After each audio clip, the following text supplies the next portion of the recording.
Well, Lee, we're supposed to be the biggest hunters in the bush, but we've just been put down on our arse, basically, by some little bull ants. Oh, there's another one on your sling.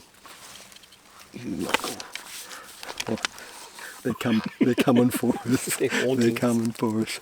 Geez, they got me about 3 times, the bungles. I was having a good old chuck on, then all of a sudden grunt on the inner thigh. He's got one on the thigh. I said, good, good. But anyway, we're in an area here. We've just finished testing his rifle, just confirming it at distance. Sort of 300-400 yards. The 270 WSM should be lethal on our targets in here, because there is a good mob of fallow with the odd sambar in here. It's going to be a bit of a challenge because it's as dry as, and it's like walking on cornflakes. But if we can get into a good spot, we're about, what, 3 hours before dark? Yep. 2.5, 3 hours before dark. Hours. If we can work our way down here slowly and just let our glasses do the walking, basically.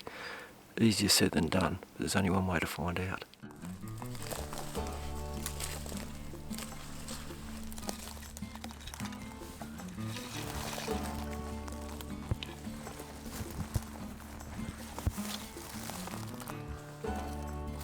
Man, only about 100, maybe 200 metres in. It's so dry underfoot. They'll hear us coming from miles away. Creek bed looks dry. Yeah, there's not even any water running in this creek. So, as usual, got to make a bit of a plan on the go. No doubt they're in here. Just whether we can see them before they hear us coming. Lee's just going to drop down below me here and hunt on the opposite face. Hopefully I can see what he can't see and he can see what I can't see. Yeah, the challenge is ahead of us here.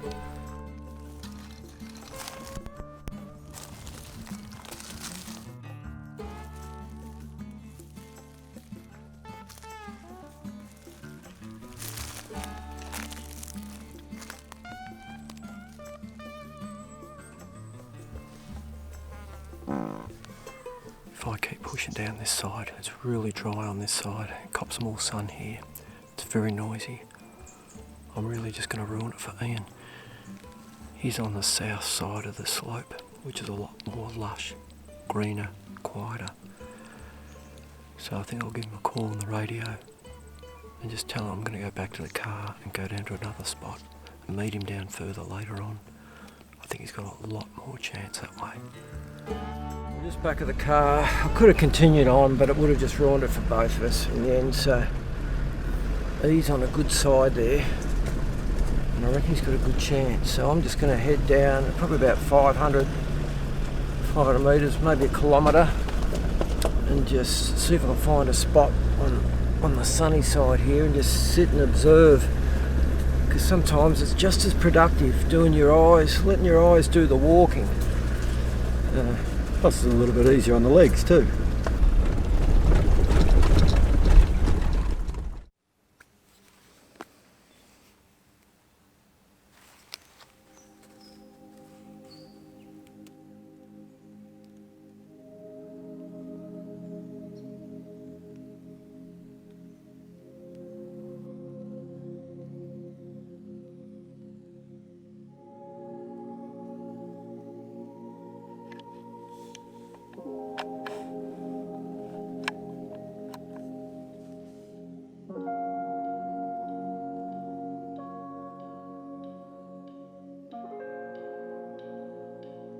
I've just had a call from Ian on the radio, and I've checked where he is on the rhino, and he's actually directly below me, and he's actually gone past me a little bit.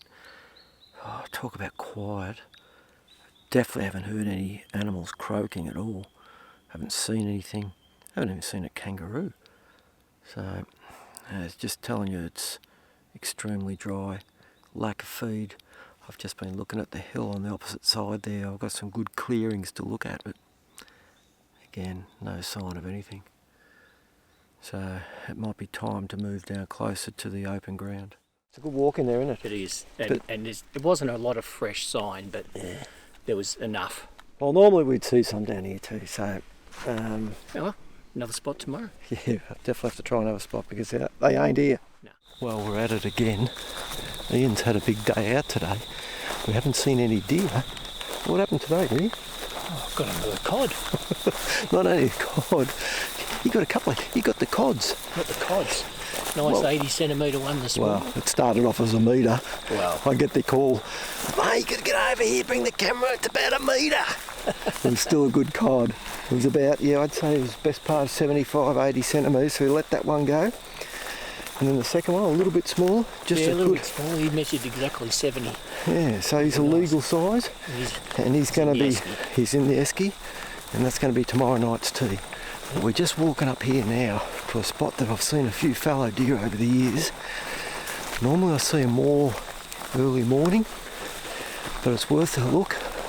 And if we can top it off with a fallow eater today to help feed the families, and we've got the four-legged versions up here now. Lee and his wife and April have rocked up, so it's time to get serious, eh? Yeah, we just need a little bit more water, moisture.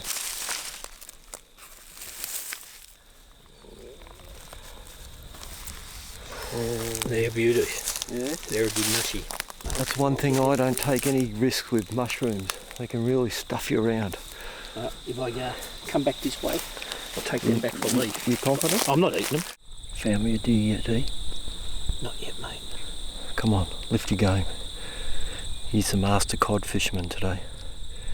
He's got the biggest cods. He showed me him as well. I even let him feel it.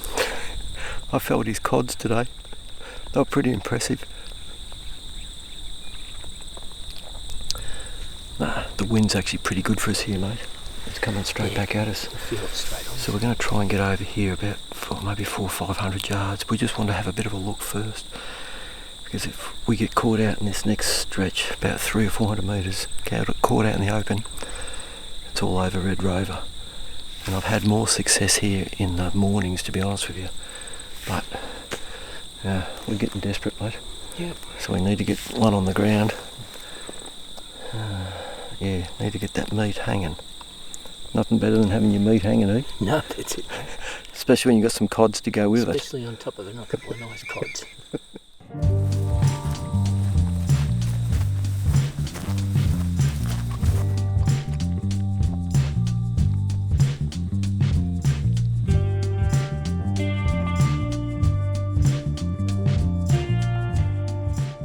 Most likely in the last moments of daylight, I'll come out over in there. So I reckon if we can get around here, if we can get him behind those trees and sit there and just wait.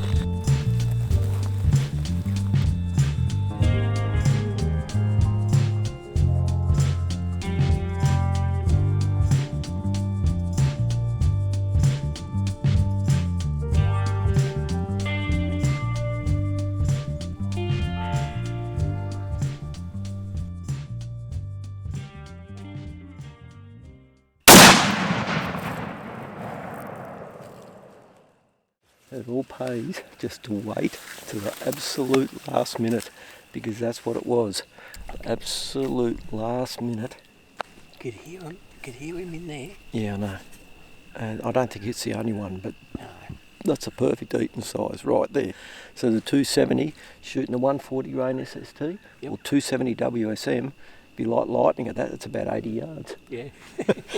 He's looking in the distance and I'm going, just here.